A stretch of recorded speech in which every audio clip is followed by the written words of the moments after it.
अरे कौन हो तुम? और आज रामू काका क्यों नहीं आए गाड़ी लेकर? मैडम, मैं सुमित हूँ, जिन्हें आप रामू काका बोल रही हैं। मैं उनका लड़का हूँ। आज उनकी तबीयत बहुत खराब थी, तो पापा बोले कि मैडम की बहुत इंपॉर्टेंट मीटिंग है, इसलिए मैं आ गया। अरे सुमित, कॉल कर दिए होते, इतनी क्या जरूरत थी? मैं मैनेज कर लेती। मैडम, काम कोई बड़ा या छोटा नहीं होता, और अपने काम में शर्म कैसी?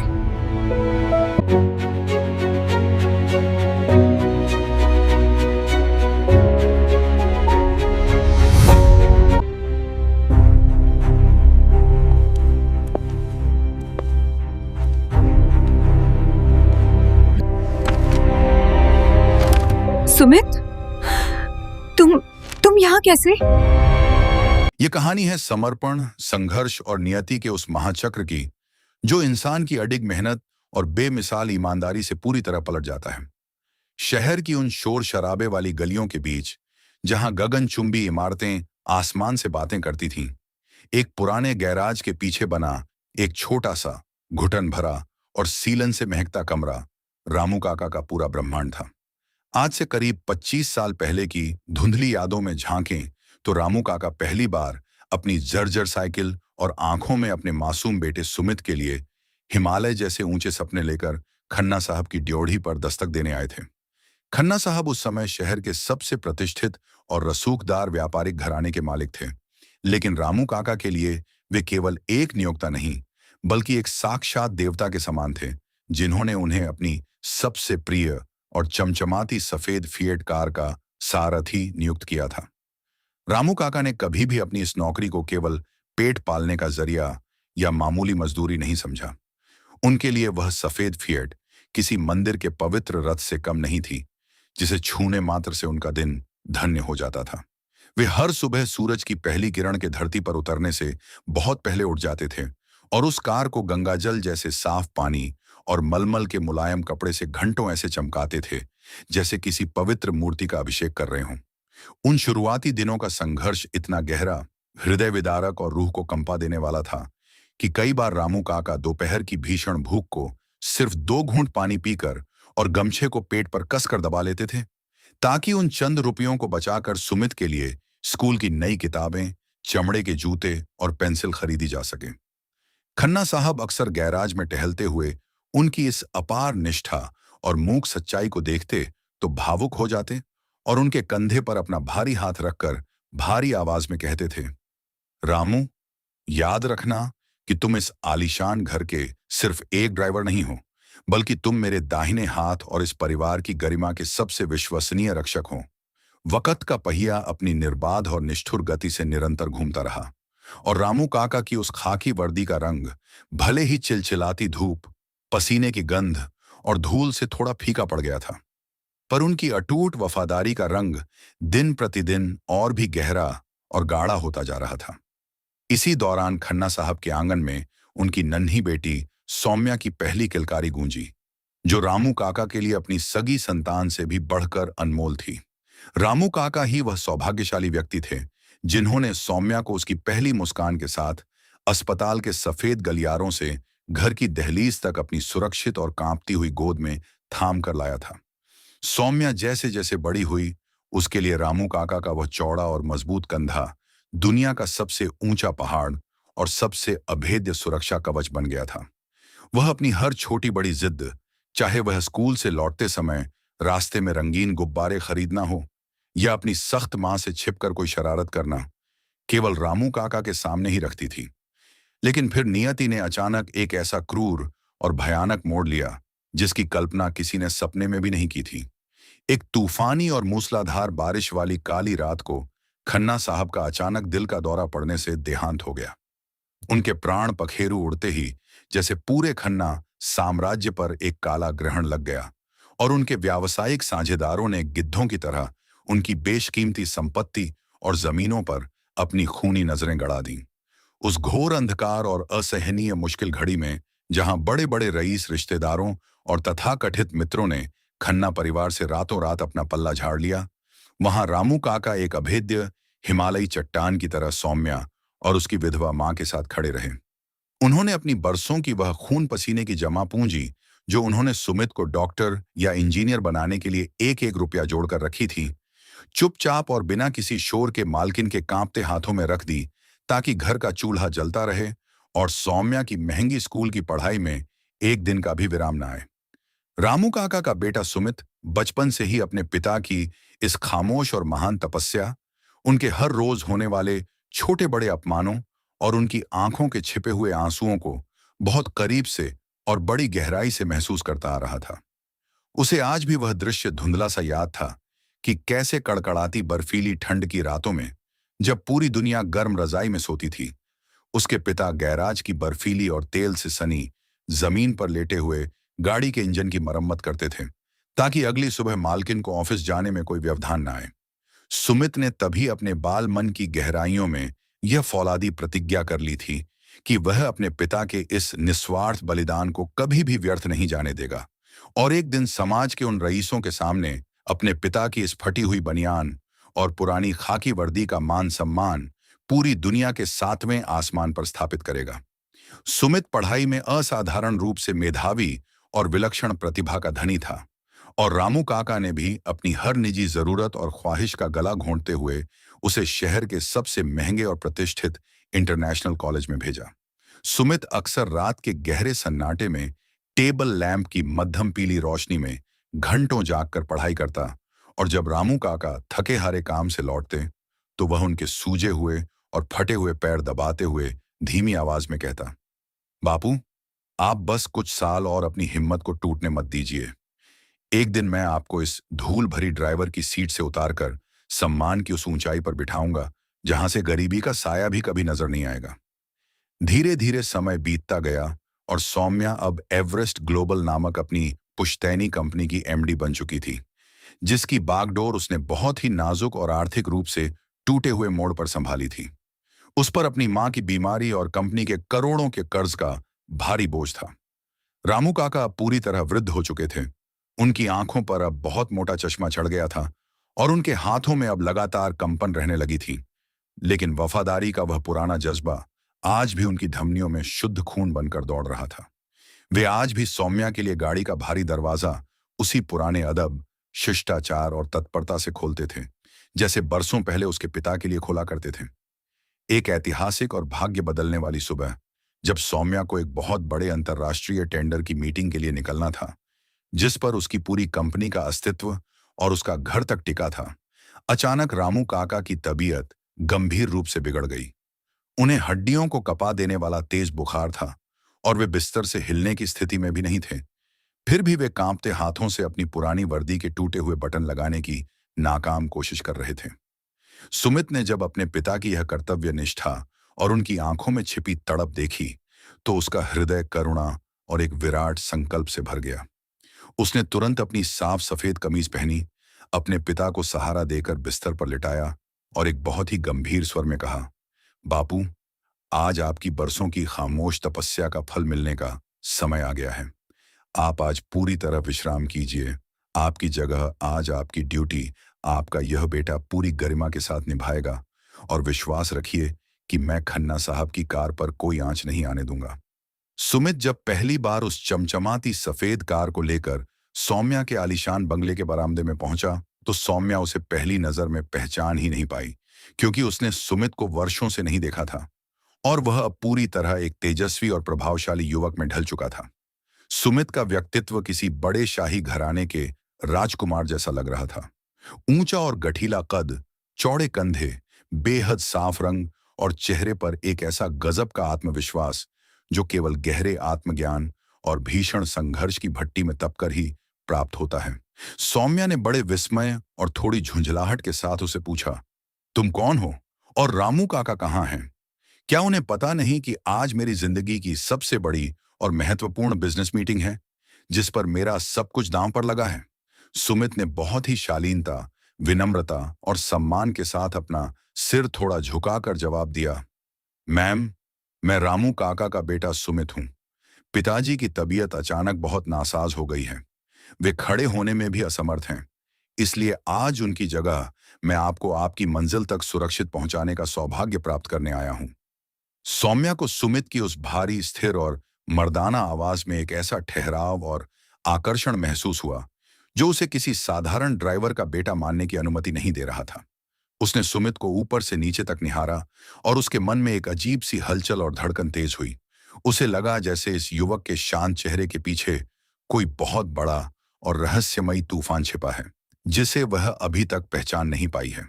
सफर शुरू हुआ और गाड़ी की पिछली सीट पर बैठी सौम्या बार बार सुमित को सामने वाले छोटे आईने में चोरी छिपे देख रही थी। उसे अपनी आंखों पर बिल्कुल विश्वास नहीं हो रहा था कि एक साधारण और गरीब ड्राइवर के घर में इतना आकर्षक और चुंबकीय व्यक्तित्व वाला युवक कैसे जन्म ले सकता है। सुमित की ड्राइविंग इतनी सधी हुई, स्मूथ और आरामदायक थी कि सौम्या को महसूस ही नहीं हुआ कि कब उन्होंने शहर के भारी ट्रैफिक, चीखते हुए हॉर्न और भीड़भाड़ वाले चौराहों को पीछे छोड़ दिया।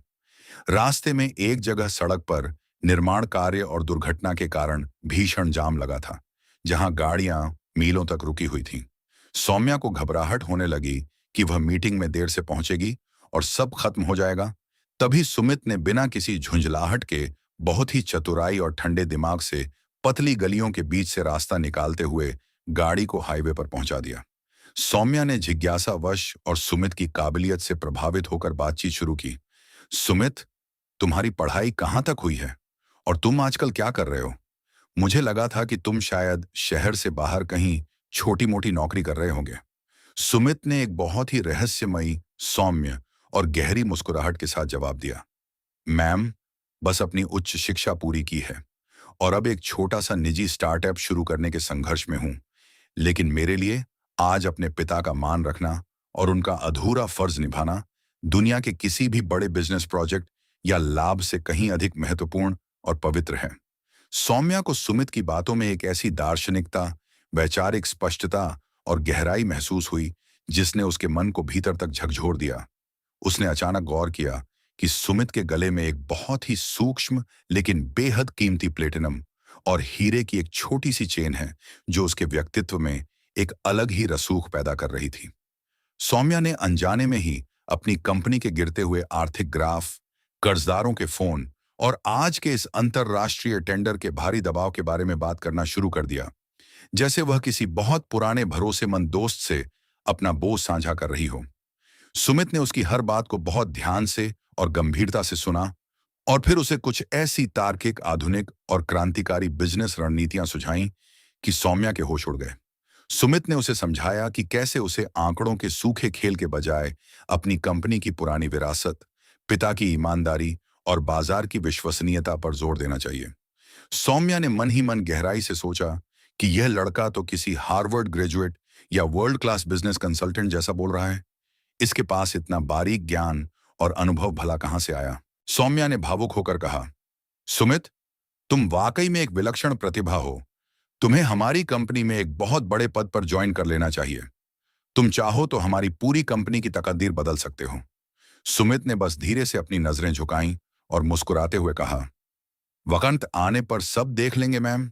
फिलहाल आप अपनी इस मीटिंग को जीतने पर अपना पूरा ध्यान केंद्रित कीजिए। मेरा विश्वास कहता है कि जीत आज आपकी ही होगी।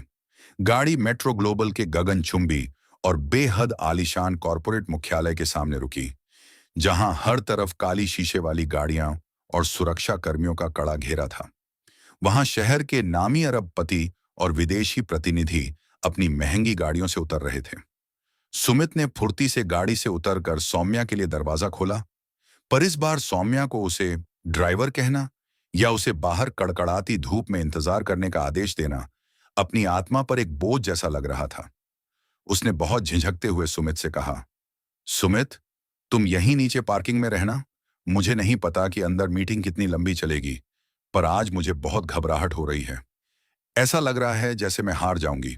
सुमित ने उसकी आंखों में सीधी और गहरी नजर डालकर एक ऐसा ढांढस बंधाया जैसे कोई पुराना रक्षक खड़ा हो, और बहुत ही शांत स्वर में कहा, घबराइए मत सौम्या मैम, आज नियति आपके संघर्षों का कर्ज चुकाने के लिए तैयार बैठी है। आप बस पूरे आत्मविश्वास के साथ अंदर जाइए और अपनी सच्चाई कहिए।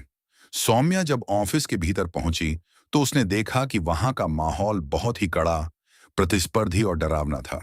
उसे स्वागत कक्ष में पता चला कि जिस ग्रुप का यह टेंडर है, उसका नया चेयरमैन हाल ही में अमेरिका से अपनी हजारों करोड़ की कंपनी मर्ज करके भारत लौटा है और उसने पिछले कुछ सालों में वैश्विक बाजार में हजारों करोड़ का ऐसा साम्राज्य खड़ा कर दिया है जिसे लोग द साइलेंट फिनिक्स के नाम से पुकारते थे। सौम्या का नाम आखिरकार पुकारा गया और जैसे ही वह उस चेयरमैन के भव्य चेंबर के भारी साखू के दरवाजे को पार करके अंदर दाखिल हुई, उसकी धड़कनें किसी नंगाड़े की तरह बजने लगी और उसके हाथ कांपने लगे। चेंबर इतना विशाल, आधुनिक और कलात्मक था कि उसकी पारदर्शी दीवारों से पूरा महानगर किसी खिलौने जैसा छोटा दिखाई दे रहा था। चैम्बर में एक बहुत बड़ी महोगनी की मेज के पीछे एक विशाल लेदर की कुर्सी दीवार की तरफ घूमी हुई थी। सौम्या ने हकलाते हुए अपना परिचय देना शुरू किया। तभी वह कुर्सी धीरे से घूमी। जैसे ही उस पर बैठा शख्स सामने आया, सौम्या के हाथ से उसकी कीमती टेंडर फाइल छूटकर फर्श पर बिखर गई और वह मानो एक पत्थर की बेजान मूरत बन गई। सामने वही सुमित बैठा था जो अभी कुछ मिनट पहले उसे कार की पिछली सीट पर बिठाकर यहां तक लाया था और जिसने उसके लिए कार का दरवाजा खोला था। लेकिन अब सुमित के बदन पर एक महंगा hand tailor dark blue Italian suit था, कलाई पर करोड़ों की घड़ी थी और चेहरे पर एक ऐसी आधिकारिक गंभीरता थी जो केवल बड़े साम्राज्यों के स्वामियों में होती है। सौम्या का पूरा शरीर बर्फ की तरह ठंडा पड़ गया। उसके गले से आवाज तक नहीं निकल रही थी और वह बस फटी फटी आंखों से सुमित को ताकती रही। सुमित ने अपनी महंगी फाउंटेन पेन मेज पर रखी और बहुत ही पेशेवर, ठंडे लेकिन सम्मानजनक अंदाज में कहा, मिस सौम्या, बिजनेस में समय की मर्यादा ही सबसे बड़ा निवेश है। कृपया अपनी फाइल फर्श से उठाइए, खुद को संभालिए और अपना प्रेजेंटेशन शुरू कीजिए। हम यहाँ एक बिजनेस पार्टनरशिप के लिए मिले हैं, अपनी पुरानी स्मृतियों के लिए नहीं। सौम्या की आंखों से अचानक बेकाबू होकर आंसू बहने लगे और वह कांपती हुई आवाज में बोली, सुमित, ये सब क्या है? तुम तो कार चला रहे थे। तुम इतने विशाल साम्राज्य के मालिक कैसे हो सकते हो? क्या तुम मेरा मजाक उड़ाने के लिए और मेरी गरीबी का तमाशा देखने के लिए ये सब कर रहे हो? सुमित अपनी शाही कुर्सी से धीरे से उठा, अपने प्रभावशाली और नप्पे तुल्य कदमों से चलकर उसके पास पहुंचा और फर्श पर बिखरी हुई उसकी फाइलें सलीके से उठाकर वापस मेज पर रख दी। उसने उसे एक कांच के गिलास में पानी दिया और बहुत ही गहरे, मार्मिक और भरे हुए स्वर में कहा, सौम्या, नीचे पार्किंग में मैं एक वफादार बेटे के रूप में अपने पिता का वह अधूरा संकल्प और फर्ज पूरा कर रहा था जो उन्होंने खन्ना साहब को दिया था। और यहां इस कुर्सी पर मैं अपनी रातों की मेहनत, अपने संघर्ष और अपनी काबिलियत से बनाई हुई अपनी इस कंपनी का भविष्य तय कर रहा हूं। जिस फिनिक्स ग्लोबल का टेंडर लेने के लिए आज पूरी दुनिया के दिग्गज लाइन में लगे हैं, उसकी पहली ईंट मेरे पिता के उन्हीं पसीने से लथपथ रुपयों से रखी गई थी जिन्हें उन्होंने आपकी सेवा करके एक एक पैसा करके जोड़ा था। मैंने अपनी पहचान इसलिए गुप्त रखी क्योंकि मैं यह देखना चाहता था कि क्या आज की सफल सौम्या में भी वही सादगी, वही मानवता और वही गरीबों के प्रति सम्मान बचा है जो उसके पिता खन्ना साहब के व्यक्तित्व की पहचान थी। आज तुमने कार के सफर में मुझे एक इंसान समझा, न कि सिर्फ एक ड्राइवर, और यही तुम्हारी सबसे बड़ी जीत है। सौम्या को अपनी संकुचित सोच और सुमित को साधारण समझने की अपनी भूल पर इतनी गहरी ग्लानि और शर्मिंदगी महसूस हुई कि वह चाहकर भी अपनी नजरें सुमित से नहीं मिला पा रही थीं। सुमित ने उसकी फाइल के हर तकनीकी पहलू को बहुत बारीकी से समझा, उसमें सुधार के सुझाव दिए और उसे एक ऐसी ग्लोबल पार्टनरशिप का कानूनी प्रस्ताव दिया जिसने एवरेस्ट ग्लोबल की डूबती हुई नया को न केवल बचाया बल्कि उसे रातों रात वैश्विक बाजार का निर्विवाद लीडर बना दिया। सुमित ने बताया कि कैसे उसने विदेश में रहकर स्कॉलरशिप पर पढ़ाई की और अपनी नई तकनीक के पेटेंट के दम पर यह मुकाम हासिल किया ताकि वह एक दिन अपने पिता को वह सम्मान और ऐश्वर्य दिला सके जिसके वे हकदार थे। उस मीटिंग के बाद जब वे दोनों चैम्बर से बाहर निकले तो ऑफिस का पूरा उच्च स्तरीय स्टाफ और वहां मौजूद बड़े बड़े बिजनेस टाइकून यह देखकर हैरान रह गए कि उनका फिनिक्स बॉस एक साधारण सी कंपनी की मालकिन का हाथ थामे उसे अपनी आंखों में गहरा सम्मान देकर बाहर ला रहा है। सुमित ने सौम्या को एहसास कराया कि प्यार और बिजनेस दोनों में वही सफल होता है जो अपनी जड़ों की मिट्टी को नहीं भूलता। अगले कुछ हफ्तों और महीनों में सुमित और सौम्या के बीच का यह पेशेवर रिश्ता एक अत्यंत गहरे, पवित्र, परिपक्व और रूहानी प्रेम में परिवर्तित हो गया। सौम्या को अब सुमित की अपार दौलत और शोहरत से ज्यादा उसकी सादगी, उसकी जड़ों के प्रति वफादारी और अपने वृद्ध पिता के प्रति उसके अगाध निस्वार्थ सम्मान ने पूरी तरह से अपना दीवाना बना लिया था। सुमित अब भी अक्सर शाम को अपनी महंगी स्पोर्ट्स कार छोड़कर रामू काका के साथ गैराज वाले उसी छोटे, पुराने और सीलन भरे कमरे में जाकर जमीन पर बैठता और उनके हाथों की बनाई कड़क चाय पीता। जब शहर के संभ्रांत, घमंडी और रईस घरानों को यह सनसनीखेज खबर मिली कि एवरेस्ट की इकलौती उत्तराधिकारिणी एक पूर्व ड्राइवर के बेटे से विवाह करने जा रही है, तो समाज के स्वयंभू ठेकेदारों ने तरह तरह के अपमानजनक ताने दिए और इस रिश्ते को अबेमेल और सामाजिक पतन का नाम दिया। लेकिन सौम्या ने एक भव्य प्रेस कॉन्फ्रेंस बुलाई और पूरी दुनिया के सामने गर्व से कहा, जिस सुमित को आप एक ड्राइवर का बेटा कहकर छोटा दिखाने की कोशिश कर रहे हैं, वह दरअसल संस्कारों का सम्राट है। मुझे इस बात पर गर्व है कि मुझे एक ऐसा जीवन साथी मिला है जो अपनी सफलता के चरम पर भी अपनी जड़ों और अपने पिता के पसीने का सम्मान करना जानता है। मेरे लिए सुमित का चरित्र ही उसकी सबसे बड़ी दौलत है। विवाह का वह शुभ दिन आखिरकार आया, जो उस पूरे दशक की सबसे भव्य, ऐतिहासिक और यादगार शादियों में से एक था। सुमित ने अपनी हजारों करोड़ की संपत्ति और रसूख होने के बावजूद किसी विदेशी विंटेज कार, प्राइवेट जेट या हेलीकॉप्टर के बजाय अपनी बारात उसी पुरानी सफेद फिएट कार में निकालने का अटूट निर्णय लिया, जिसे उसने गुप्त रूप से दुनिया के बेहतरीन कारीगरों से बिल्कुल नया जैसा रिस्टोर करवाया था। जब सुमित दूल्हा बनकर उस पुरानी कार को खुद चलाते हुए और अपने पिता रामू काका को बगल वाली सबसे सम्मानजनक सीट पर बिठाकर ढोल नगाड़ों के साथ सौम्या के द्वार पर पहुंचा, तो वहां मौजूद हर रईस व्यक्ति की आंखें नम हो गईं और गर्व से भर गईं। मंडप में पवित्र अग्नि के फेरे लेते समय सुमित ने सौम्या के सामने केवल एक ही पवित्र वचन मांगा कि रामू काका अब से कभी भी किसी के सामने सिर नहीं झुकाएंगे और न ही वे कभी अकेले रहेंगे। वे इस नए आलीशान घर के सबसे पूजनीय मुखिया, मार्गदर्शक और भगवान के रूप में निवास करेंगे। सौम्या ने सहर्ष आंखों में खुशी के आंसू लेकर यह वचन स्वीकार किया और पूरे समाज के सामने रामू काका के पैर छूकर उन्हें अपने पिता का दर्जा दे दिया। कहानी का यह महासफर एक अत्यंत भावुक, सुखद और प्रेरणादायक दृश्य के साथ अपने पूर्ण विराम की ओर बढ़ता है, जहां कुछ वर्षों बाद सुमित और सौम्या का नन्हा बेटा उसी पुरानी फिएट कार की पिछली सीट पर बैठा खिलखिला रहा है। सुमित आज भी हर रविवार का समय निकालकर खुद गाड़ी चलाता है, ताकि वह उस सलीके, उस मेहनत और उस भीषण संघर्ष को अपनी नसों में महसूस कर सके, जिससे उसके पिता ने उसे इस काबिल बनाया था। रामू काका पीछे की आरामदायक सीट पर बैठकर अपने पोते को अपनी उन रातों की सच्ची और रूहानी कहानियां सुनाते हैं, जब उन्होंने खुद भूखे रहकर और फटी हुई बनियान पहनकर सुमित के लिए शिक्षा और उज्जवल भविष्य का प्रबंध किया था।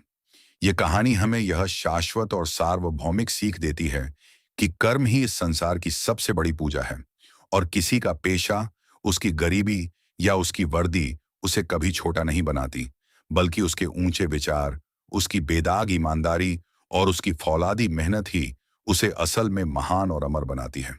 वफादारी का वह छोटा सा बीज जो रामू काका ने 25 साल पहले खन्ना साहब के गैराज में बोया था, आज सुमित की मेहनत और सौम्या के प्यार के सींचने से एक विशाल फलदायी वटवृक्ष बन चुका है, जिसकी शीतल और न्यायप्रिय छाया में आज हजारों बेसहारा परिवार फल फूल रहे हैं।